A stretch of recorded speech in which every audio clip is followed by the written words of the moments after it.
Welcome, everybody. My name is Wanyi, and I'm from Welfare Matters. I'm your moderator for this session. Just a little bit of a reminder that Hova app, you can get into it to ask questions later. So pop in your questions anytime that you like, and I will help you ask them when our speakers are done with their presentations. So you're here for the session on maximize the effectiveness of your messages. We have two speakers with us this afternoon, Dave and Scott. I'm going to introduce Dave first, and as you can tell from the title, this is about how are we communicating the issues related to the advocacy that we do. And they are both experienced people with a lot of information and ideas that we can learn from. Dave is the Global Animal Welfare Director at Animals Asia, and you've heard from him this morning. So I'll do a very brief one. He has worked on welfare campaigns and education programs in China, Vietnam, and Indonesia for the past 22 years. That's, I think, all that I would be sharing with you, because you'll be able to see from him a lot of how he's talking about the messages on animal sentience and communication about them to the general public. So I'll invite Dave up right now to do his presentation. Thank you.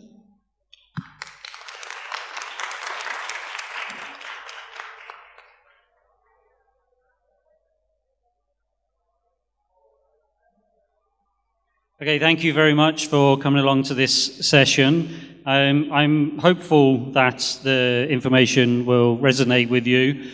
What I wanted to do really with this presentation was really to talk a little bit about animal capacities and then to relate them to welfare. And when I say animal capacities, it's really the thing which I think is really important when we're trying to get our messages across is maybe to think about it from the point of view as maybe the people we're speaking to do not really understand the complexity of the individual animal as much as we might understand the complexity of that individual animal. And I say this because I spent the first 6-7 years doing campaign work in China and Vietnam with colleagues that I was working with who were delivering those messages in those countries. And we concentrated a little bit too much, I think, on the suffering and on the cruelty without actually explaining why we felt those animals shouldn't suffer or how they do suffer. And so therefore, hopefully through this, then this will give a little bit more background information to that. So really just to say, animals, the message that we need to get across is that animals have these very rich emotional, social, and cognitive capacities. And all of these things which I put here are important to these animals. So either social groupings, the ability to communicate with each other, as well as the things that we concentrate on quite a lot, the pain and the anxiety. But what we also need to communicate is that animals experience positive emotions as well. So as well as being experiencing those negative emotions, they should be in a position where they can experience those positive feelings of happiness and play. So animals, and when I say animals, I am including all of the animals in this, the fishes, the crustaceans, as well as the mammals, have the capacity for things like reasoning, problem solving, for planning ahead, forward thinking, self-awareness, the ability to learn. All of these things now, we have research which shows that these capacities exist across the animal kingdom. We even have research to show that some animals actually act morally. So we'll think about their actions and the impact that they have upon others. We see this with our dogs. Any animal that's engaged in play, dogs, you go to the dog park and you take a big dog and you take a little dog. If you've got a big dog and he wants to play with a little dog, the big dog makes probably a subconscious decision by the dog not to put its full strength onto the little dog. Otherwise, that little dog gets hurt and it runs away. What it does, it says, I want to play with you, I want to interact with you, but I'm not going to hurt you, so therefore, I'm going to allow you I'm going to come to your level, I'm going to be at the same strength, the same ability that you are. That's a decision that that dog is making to say, I want to engage with you and I want to play with you. And this is something which I think we can communicate across the board. So from the research that we have, these are all the capacities, it's not a full list, but all of these capacities exist within hens. So they are social, they can develop friendships, they develop individual friendships with other hens within their social group. They actively synchronize their activities with other individuals. So they will preen together, they will sleep together, they will dust bathe together. They have a language which is understood. It might not be a language that we use, but it's a language which is understood through their behaviors by others within their social group. And they communicate that. So they communicate socially and they communicate referentially. So they communicate specific bits of information to other hens within their social group. They're very maternal. So they're very protective of their young. They will risk their own lives in certain circumstances for the protection of their own young. If given the opportunity, both young chicks and older chicks will engage in play. Social play with each other, as well as play with objects within their environment. They can learn socially, so they learn from their social groups. Others within their social group, they will watch and they will pick up skills and learn from them. They have great memory abilities. They can take the perspective of others, and they can also anticipate things that are going to happen in the future. So they do this through research. They can delay their own gratification if they know that by doing one action now, they will get maybe a small reward, but by waiting a certain amount of time, they'll get a larger reward. Then they have the cognitive capacity to be able to learn that and to apply that. And they are very self-aware, so they can logically reason to work out, to solve a problem, and they can also understand that they themselves exist as an individual entity separate to others. And these are the type of messages that we need to be putting across. Again, similar with the pigs. Again, very social, huge, expansive, communicative abilities through their vocalizations, through their facial expressions, etc. Again, incredibly maternal, as the females with their youngsters. They're very protective.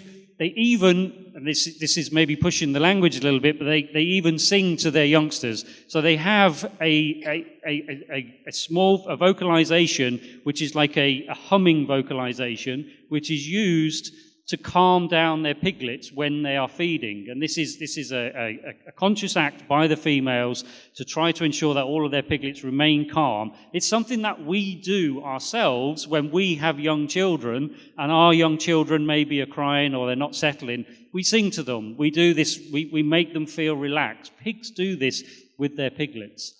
They have the ability, again, and the capacity to enjoy and to play. They have incredible memory abilities, not just being able to recall information, but also to be able to put it into context, and they are problem solvers, and they can take the perspective of other pigs as well. And this is the information which I think is important for us to be able to communicate to people. And I feel that in some cases, this is the information that if people were to understand the complexity of animals like pigs and of animals like hens, then maybe they would understand a little bit better why it is that we're asking somebody to change their behavior.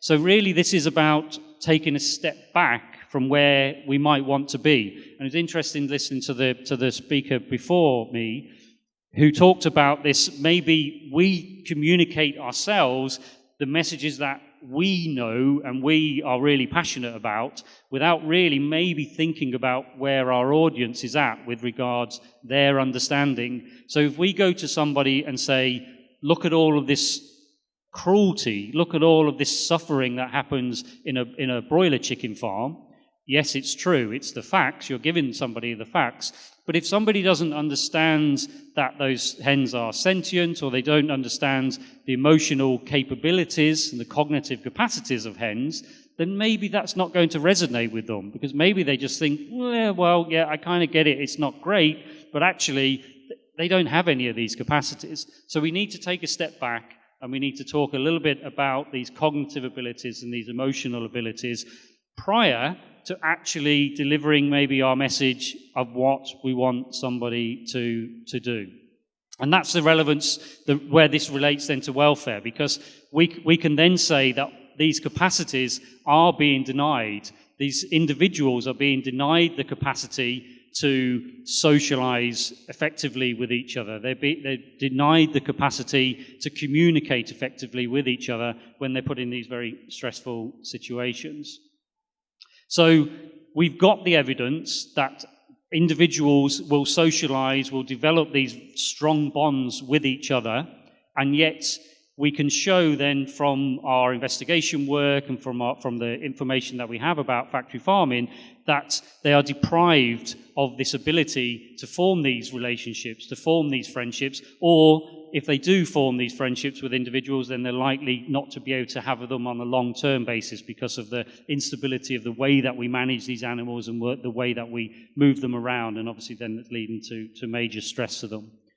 We can use the fact that animals are incredibly maternal. We can look at those maternal bonds between the mother and the youngster. In fact, I think this is one of one of the messages that we need to get across almost more than any other, this incredible bond which exists between mother and infant. We all know about it within our own species. In this room, we know it exists within the animal kingdom, but do people really understand this bond? Do people understand that a female cow with her calf, particularly with female calves, would likely to be bonded for the rest of their life? They would associate with each other if they were left in a situation where they could for the rest of their life. There would be a link between those two individuals because they're bonded from when they are born. They're likely the calf may spend at least 3 years associating with the mother if it's given that opportunity. And providing this information, I think, is essential for us to be able to communicate the message about why maybe we want people to change from not consuming milk products, because obviously we're taking the mother, we're breaking that bond. But we need to explain that bond so that people can then understand what we're asking people to do. We can use this capacity for perspective taking, this capacity for empathy, individuals being able to understand the experiences of other individuals within their social group.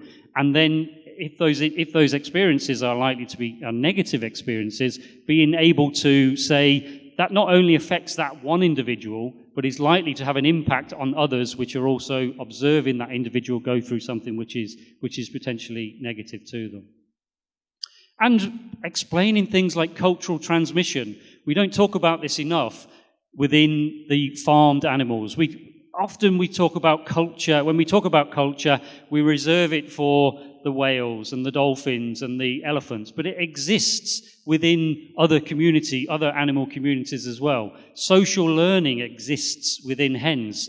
Females will teach their youngsters what to eat, where to find food, if given that opportunity. This is a process of social learning between one individual and another.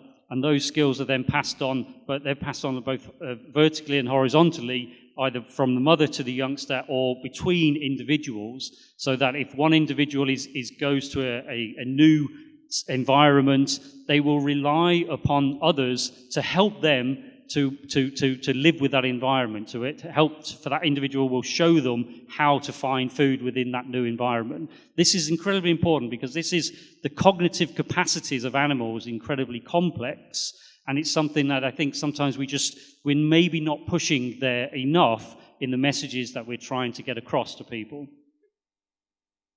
And also things like problem solving is very important for animals. It's very important. Animals, all of our farmed animals are descendants of some wild ancestor, and all of those wild ancestors have have come up with their own ways of coping with their environment, and that will involve a huge amount of cognitive capacity, being able to problem solve. These capacities still exist in these domesticated versions of their wild selves. And if you give animals a situation where they have to solve problems, then in many cases, that will be something which they will choose to do because they are actually getting some kind of enrichment out of that. And not only will they choose to do it, they will then experience a pleasure in doing so. And we see this with a lot of the research on cows, a lot of research on goats in captivity, that we need to be able to give them challenges within their environment, and that will produce positive feelings because that is something that they have the capacity to do and will choose to do if given the opportunity. Also, memory capacity. It's really important to get across the fact that these animals, pigs, chickens, they have incredible memory capabilities. They can memorize individuals and they can memorize situations, and they can take those memories forward for many, many years. Again, the research has been done already to demonstrate that these capacities exist, and we can relate that then to the fact that this is going to potentially put them in a situation, when they're being managed in a situation where maybe they've had a bad experience and they maybe will be expecting or know that another bad experience is likely to come about when they get put into that similar situation. And then empathy, again, we've got all kinds of research to show that individuals can empathize with other individuals, for pigs, for hens, and again, the situation that they're being put in doesn't allow them to do that, or if they are doing that, then it's going to cause further stress to those individuals, because not only are they experiencing some stress themselves, but they may be also watching and seeing other animals experiencing that stress. And also then, very finally, we need to be able to understand and to communicate the communicative abilities of animals as well. Research on pigs has shown that there are 19 different vocalizations which they give within a social group. And these 19 different vocalizations all have very different meanings. If you are somebody that's just listening to pigs, you maybe say, yeah, I can hear them maybe do one or two different vocalizations. There'll be subtle differences in those vocalizations which mean different things to other pigs. It's a very, very complex system. And again, I think if we can get those messages across that these individuals are incredibly complex, then this will help us with our messages. So I've run out of time. The message really is that animals are incredibly cognitively, emotionally, and socially complex, and I think we need to take a step back sometimes with our campaigns and get those messages out to individuals to help to understand why it is that we're asking for people to change their behaviors. Thank you very much.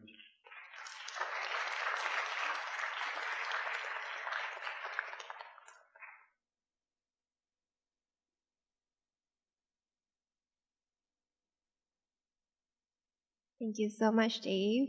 I find that Dave is a walking library for this information. So if you find that the information is really useful, maybe approach him and get his help to share the information with you if you find it useful for your advocacy communication. Next up will be our speaker, Scott. Let me introduce Scott before he comes up. Scott is the founder and director of Vive, Vietnam's leading vegan advocacy organization. Vive was founded in 2018 to help establish a movement for farmed animals in a region that farms almost as many animals as the US, which is a lot. Vive's work covers individual and corporate campaigns with the intent to help build awareness of the need for a more sustainable food system and encourage schools and restaurants to accommodate plant-based menus.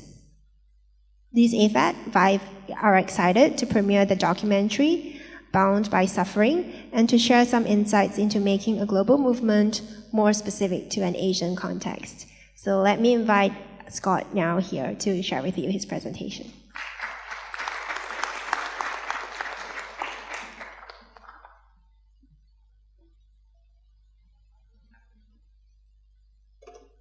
Good afternoon, everyone. How are you? How are you? Good. That's a bit of energy in the room. That's it. Okay. That's it. Okay, so yeah, thank you for coming to my presentation.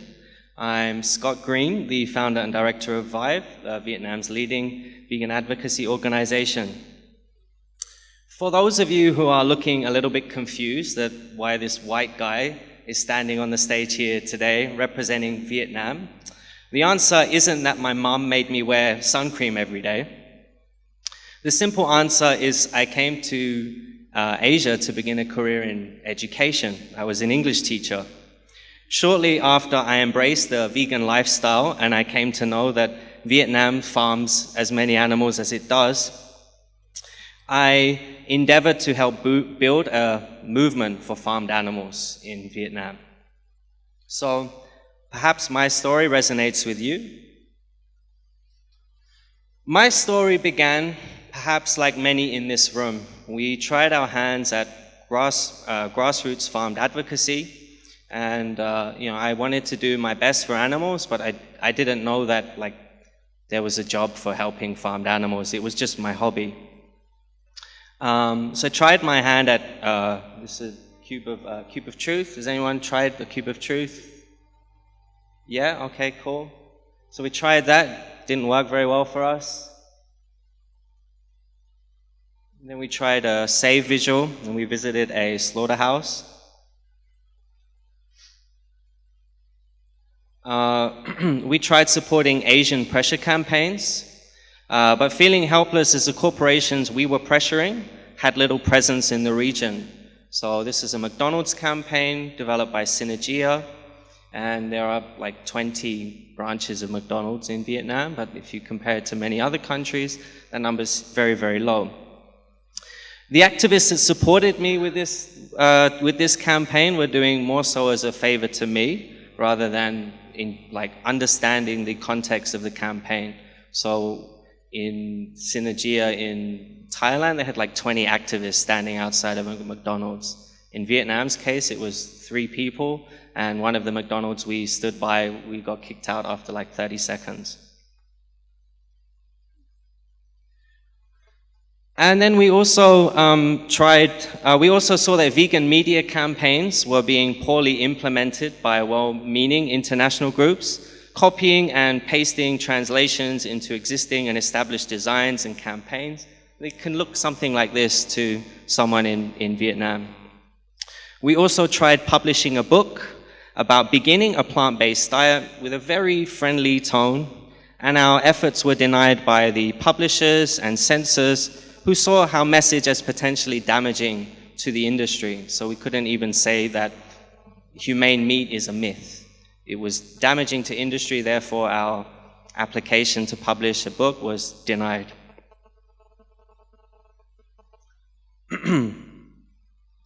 So this led me to establishing Vive in 2018 with the aim to build and invest in local talents and create regional specific campaigns.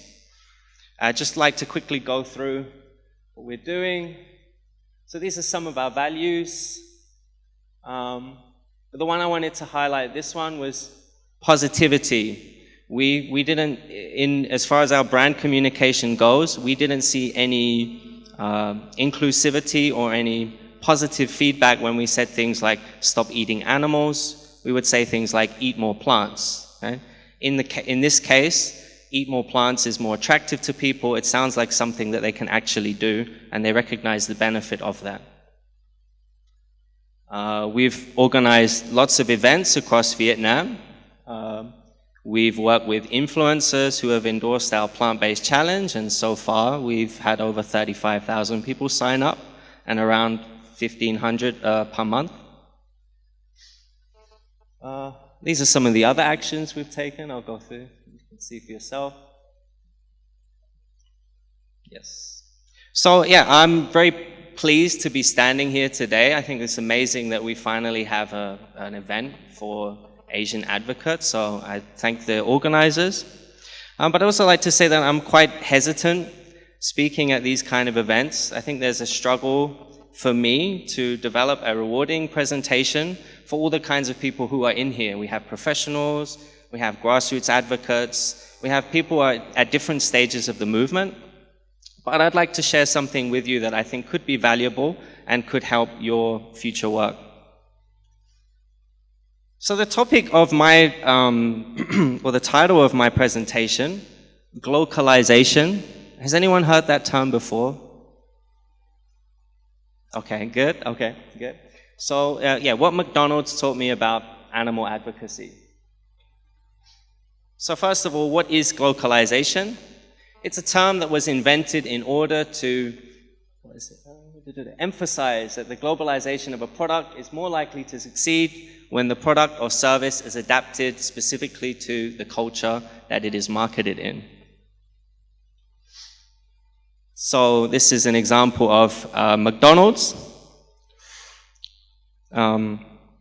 So the benefit of globalization is that products and services can be produced at massive scale, therefore reducing costs, maximizing growth and success.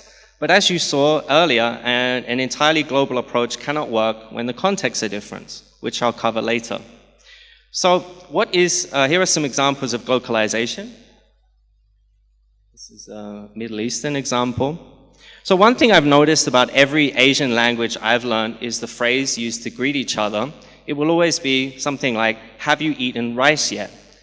And the word for food and rice is kind of interchangeable. So people in Asia are often greeting each other, "Have you eaten rice yet?" So rice is obviously a staple crop of Asia and happily consumed with every meal. So how could McDonald's, who sell, in the Western context, mostly sell burgers and hot dogs and milkshakes, how can they be successful in Asia? Well, they started implementing rice products into their menus. Rice isn't an ingredient I expect from McDonald's, but for McDonald's to be successful and reach a new audience, they had to show a sensitivity to Asian demands. For some people in Asia, a meal isn't a meal if there's no rice. So what McDonald's did was introduce a few products with rice in an effort to help encourage people to come, and then when people are at their location, they can advertise their other products.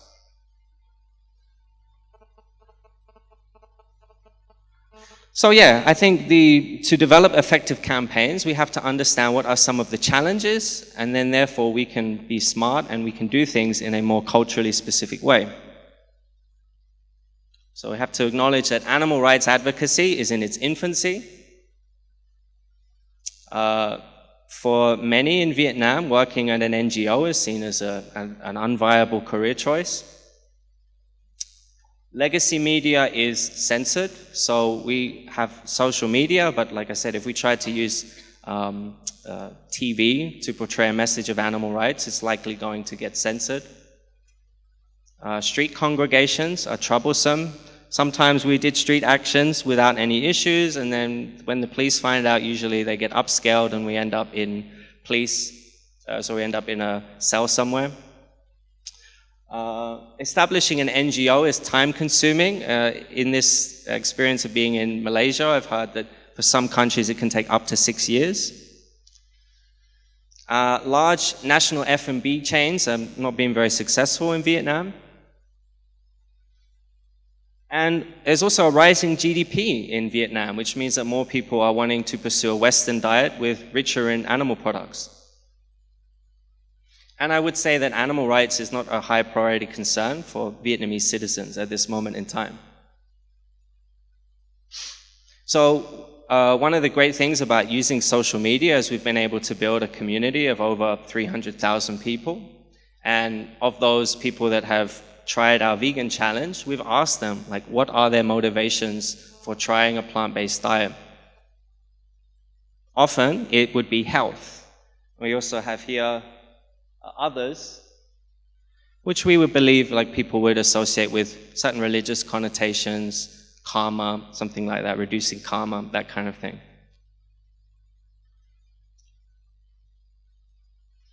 So we understand that most Vietnamese people are looking at this issue as a health issue or a nutrition issue. They're not really concerned with animal rights at this moment in time, but how do we get that message across, and how do we get people to change what they eat? And yes, the caveat is that localization doesn't always work. Sometimes it takes time. Starbucks, despite their huge budget, have not been able to grow at the same rate in other countries. We use social media to reach people. And when we create content, we always create content with a positive can-do action. We're telling people to do this, adopt a new habit rather than end a new habit. Again, with the communication, eat this, don't eat that. And we found that the response is much more favorable. Another thing that we might do is hand out leaflets. That might be something that works in the West. But instead, in Vietnam, how we've done is we found it much more engaging if we ask people to try a short quiz with Kahoot. And we can use that quiz to help them explore issues around animal sentience, plant-based diets, animal agriculture, in a way to educate them, making almost like gamifying activism. We've also seen that when we run advertising campaigns that are geared towards diet change and health are much more successful than when we run ad campaigns about animals. Dominion, how do we localize something like that for this audience? Dominion is a film that's very hard to watch. Often people that watch it already understand English, and then if there are translations, you're adding a lot to that experience of having to watch this kind of footage and read at the same time. Has anyone seen Dominion? Okay. So our goal this year was to how do we make Dominion more specific to a Vietnamese audience? So how do we do that? So what we did was we decided to showcase the story of Ben. So in Ben's case, we felt that any media that focused on, So in this case, we felt that any documentary or media that focused on animal agriculture as the antagonist would be quickly censored by the Vietnamese government. So how did we make this work for the local context? So we changed it slightly, and we're showing the same kind of graphic footage that you would expect to see in Dominion, but by adding a human protagonist, in this case, Ben, we could expose people to cruel farming practices in a more culturally specific way. We are recognizing through the documentary that there are human victims in this situation too. And yes, if you would like to see Bound by Suffering, shameless plug, I will be at the film festival tomorrow in the breakout room. I've got a minute left, I'm going to quickly go through it then. Okay, so how do we get there, or how do we get to this situation where we can start to advocate for animal rights in Vietnam and be more effective? So no one will understand the local context more than its citizens. I recognize that my role as the director of Vive is to work with my staff and help with them to develop effective campaigns. I think we need to invest and support them, because no one will understand how to communicate with a Vietnamese person than a Vietnamese person. I think we need to take risks, and maybe we need to be open to different outreach methods.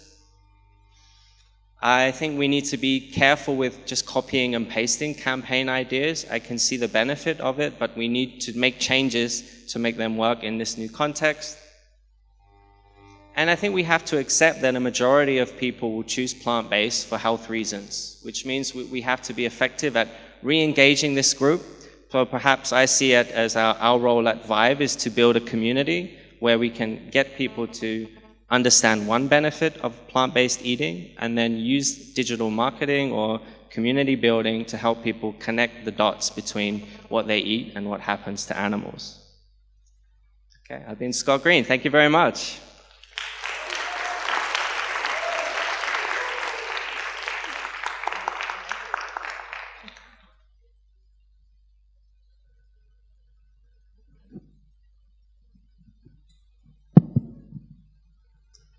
Thank you very much, Scott. I think we have had two very interesting quite different presentations on the topic of messaging the issues of animal sentience to people and trying to see whether people are responding to the messages. Just a quick reminder, please get on your Hova app to insert your questions if you have any. And if you would like to get on a mic to ask the questions directly, feel free to as well. We do have one question here, but before we get there, I was just thinking of asking Dave and Scott myself, just as a starting point, that two of you has a little bit of a different message in this presentation, sharing with us different content. I'm wondering, in your experience, do you have particular demographics that you usually target in sharing this information with people? And are there some who are more receptive than others? Either of you can start first. So I guess like with regards to like diet change, we have to be cost effective. So we target mostly females between 24 to 35, and we recognize that for some people in Vietnam, a plant-based diet might be more difficult. So we do focus on those that have some autonomy of what they eat. We have had difficulties when young, particularly teenagers, are very passionate and rebellious. They want to eat a plant-based diet, and they just like, it's not supported by their family, and it becomes really difficult, and these kind of people burn out. So we do focus on like 24 to 35-year-old females usually. Yeah, I mean, a lot of the work that we do and a lot of this information that we put across is being delivered in China in particular. And a lot of that we deliver to quite a young audience. And this is mainly because we know that a younger audience is still very much open to some of these ideas. In fact, I think I was talking just before this in that, I think in a certain sense, society sort of bashes empathy out of kids, just by its general actions. And that sounds harsh, but ultimately, kids are generally compassionate, like young children are generally compassionate. And if they are in an environment which promotes that compassion, they would just build on that.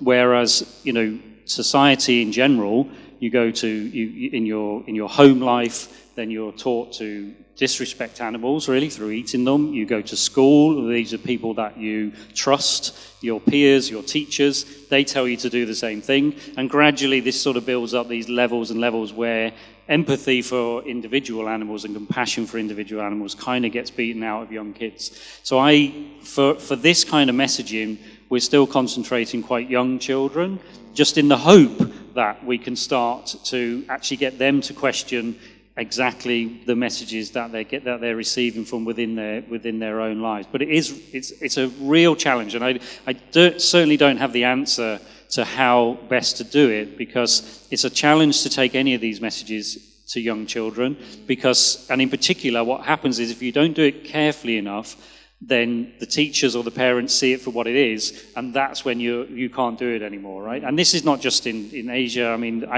the people that I work alongside in China and Vietnam experience this in their country, but I experience it myself. I've got my children, when they were in primary school, I tried to go to their school to talk about these issues, and the school instantly said, hold on a second, you're trying to get people to be vegan here. Yeah. This is not going to resonate with the children's parents. We can't have the children going home saying they're not going to eat their dinner, right?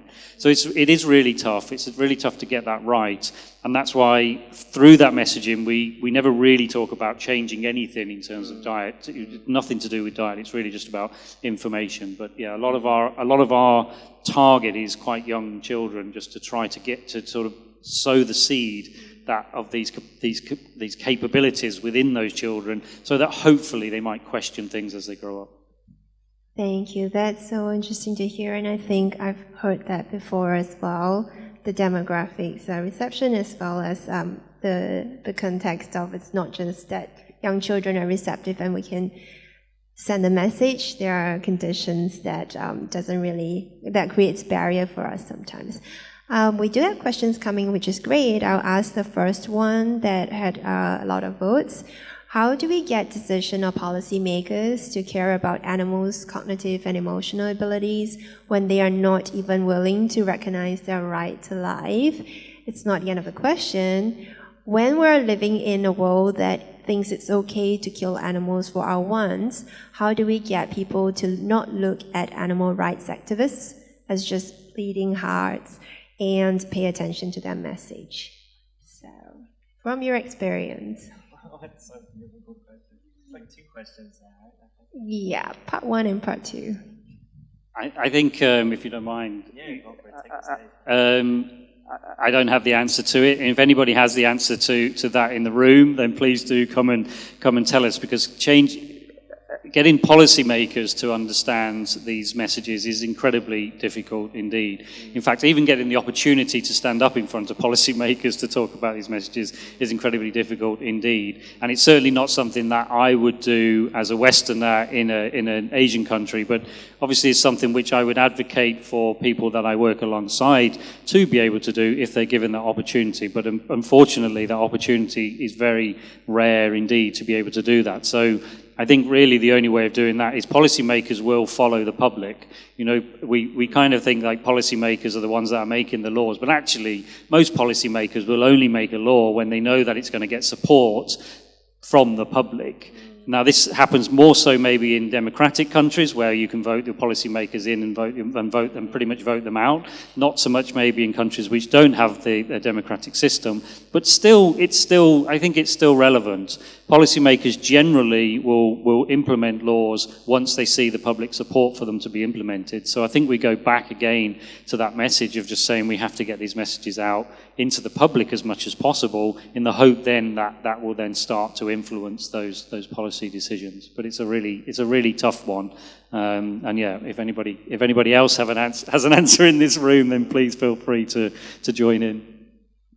Thanks, Dave. Scott is skipping the response. But yeah, I think that's a really tough one.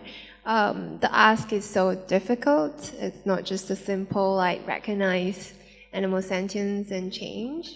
I can add to that as well, in that one thing that we hope to do in China in particular, and I'd like to see us do this in Vietnam as well, is actually start to target some of these messages at the influential university students which may well become policymakers. So there's a lot of influential universities like in the China Agriculture University, like the Hanoi Agriculture University in Vietnam, where I think if we can bring these messages in at that level, a lot of those individuals go on to be the policymakers. A lot of those individuals, there's a university, the National Forestry University in Beijing, where a lot of those individuals will go on to be very influential policy decision makers in the future. So again, that's something which I have got no evidence to show that works, but it's something that we're at least trying to do to start to build these relationships with these universities, and then to bring these messages in to some of those students in the hope that maybe that will have an influence further up the chain. Planting the seeds now for pre-decision-making people. Before I ask the next question, I just want to see if anybody would like to get a mic to ask a question yourself. All right, we have one. Please say your name. Hi, my name is Dian, and my question is for Dave. Okay. So my question is, if we're focusing, you said, we need to focus on highlighting how the animals are capable of feeling this and that, and how they're social, how they're emotional. If we're focusing on that to advocate for the less favorable animals, in this case we are talking about farm animals.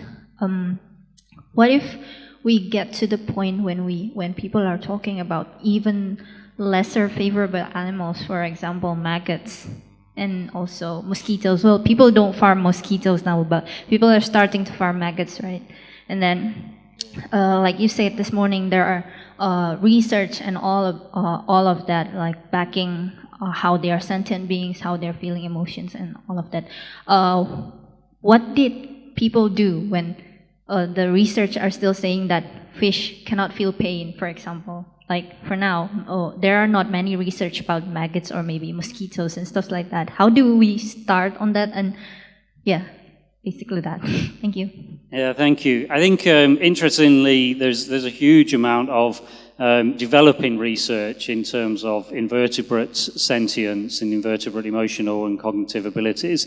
And I think this is something which, again, if we meet this time next year, then hopefully we'll have somebody from some of these institutions maybe talking about this. Rethink Priorities are putting quite a lot of emphasis on this particular topic, particularly with regards to insect farming, which is developing at a rapid rate around the world, and being able to at least start to look at some of the welfare problems within insect farming to try to get ahead of that before it becomes too out of control. But it is something. It is a big issue. How do we encourage people to do that research? I think it is beginning to happen. We're definitely seeing a change in the amount of research which is happening on these particular issues outside of the land farmed animals, and then obviously we mentioned earlier to the fishes and to the crustaceans. We're now seeing quite a lot more with regard to other invertebrates. So hopefully there'll be a lot more evidence of some of these capacities within these animals which we can use again in the future. The bigger problem we have is what I mentioned this morning, was this denial of minds problem, and it's getting people to then really understand and attribute and say, yes, I agree that this is what happens with these animals and therefore I'm going to change my behavior. And that's really the major challenge that we have, which again, I don't have an answer to that other than just continually to try to put this information out and put it out in very different forms as much as possible, and in the hope that gradually we start to build up this sort of empathy within the community for these individuals. But it becomes much, much more difficult when you start to talk about black soldier flies, dead bugs, in comparison even to pigs and cows. So yeah, it's going to be a major challenge. Yeah, and I think I recently learned about this. There's actually an organization called Insect Institute, a very new organization. So not a ton of info on their website, but there are organizations that are starting to look into this. So yeah, that's a really good question. You can check it out. We have a popular question next. Are there any instances where localization may unintentionally dilute the core values and principles of animal rights and veganism? How can this be mitigated? I think that's for Scott. Are there any instances where localization might not? You could say that it doesn't work. Like the idea of McDonald's is like, maybe it doesn't work. I'm not a huge fan of globalization, but I would say that there is a lot of interest moving into Asia, and certainly like a lot of organizations are looking to build on the existing work that they've done to amplify their effect. And yeah, I don't have any cases of like have it maybe damaging the movement. But in a place like Vietnam, where there are very few people fighting for animal rights, I think we need to, go with the direction that we're going with and try and make some change at least, and at least learn from that experience, and then we can have better campaigns, better interventions, and better organizations. Thanks, Scott. We have one question which I'm not sure if I exactly understand it fully, but I'll read it out. What are some of the examples of campaigns that tackles animal capacities, and how is its effectiveness measured? Not sure about campaigns that tackles animal capacities per se.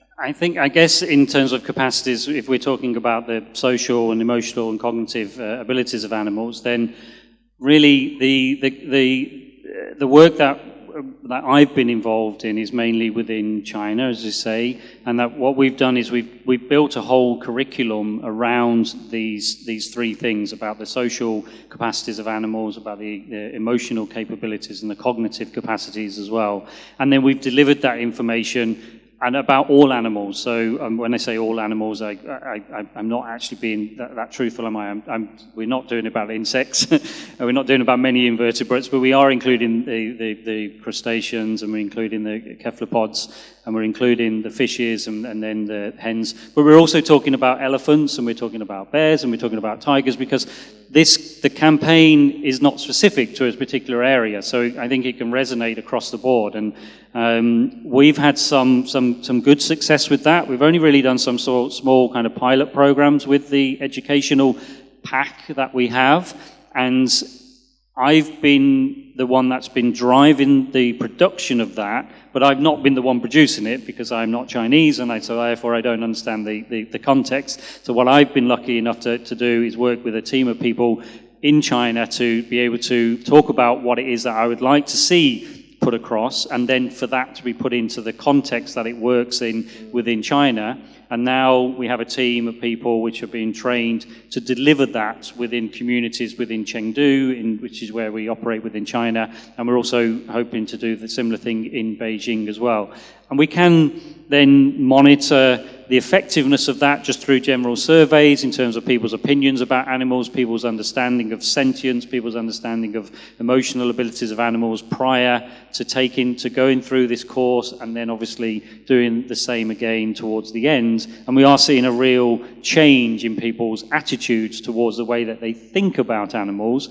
What I haven't got is the evidence then to show whether that then leads to behavioural change further on. And again, it really is kind of a shout out for the importance of long-term support and long-term funding in these projects, because you really do need, for an education project like that, to show that it can be effective, you need to be funding it for 10, maybe even 15, 20 years, so that you can give this information to young audiences and then have a way of monitoring their behaviour later on in life, and just seeing whether any of that actually influence their behaviour, whether it be dietary behaviour or whether it be the going to circus performances or riding elephants or whatever it might be that we want to see a change. Thank you so much, Dave.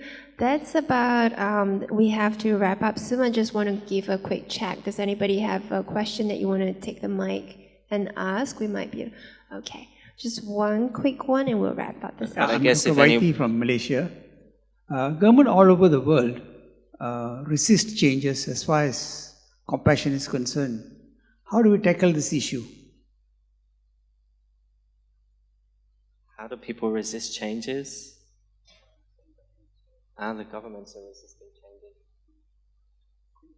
We have to. I think we have to find kind of incentives, don't we? Right? We have to be able to communicate some benefit to governments. In the case of like welfareism, you communicate some kind of, was it like increase in profits or increase in the quality of the product through that? So I think we have to work within the motivations of the people that we advocate to. That's all I can say, I think. Right? Yeah, I think again it goes back to what we said earlier about policy change, and I think trying to influence the public who can then influence the policymakers as well is really important. But also the work that the people which are involved in policy, advocating on behalf of animals at the policy level is incredibly important as well. So, and this gathering here is all about developing networks and collaborations. There's a huge amount of collaborative work which is being done at the policy level, and so hopefully some of those individuals, some of you guys which are in the room may well be involved in advocating at the UN level, at the ASEAN level, to those policymakers, and hopefully bringing in some of those messages to those kind of forums can only be advantageous in the long run. I'm a moderator, but I'm going to jump in with a little comment, if you don't mind. I think that I come from Singapore, and I would say that I come from a very pragmatic place. I don't think that we always need to be advocating for change just from an animal sentience angle. In Singapore, we are already seeing that there are some interesting things happening with the food system. Alternative proteins, including those that's produced by cultivated meat, is happening. And I don't think we actually need to insert animal sentience into the conversation in the food system. Is reducing animals being used for food. So I just happen to come from a place where there's this example. And so I think maybe in the current landscape, it might be interesting to evaluate all the different types of opportunities and messaging. But yeah, I think that I would like to just thank our speakers because they have toiled day in, day out so many years. I know Scott does a lot of events, and I know Dave has produced a lot of content to give out, to share with people. It is a lot of hard work, and you do need to get your facts right so that people are not going to pick on something that's wrong. So yeah, let's give our speakers a round of applause for the work that they do and for what they've been sharing with us. Please reach out to them if you have more questions about how to do communication in this area. Thank you very much, everyone. Thank you.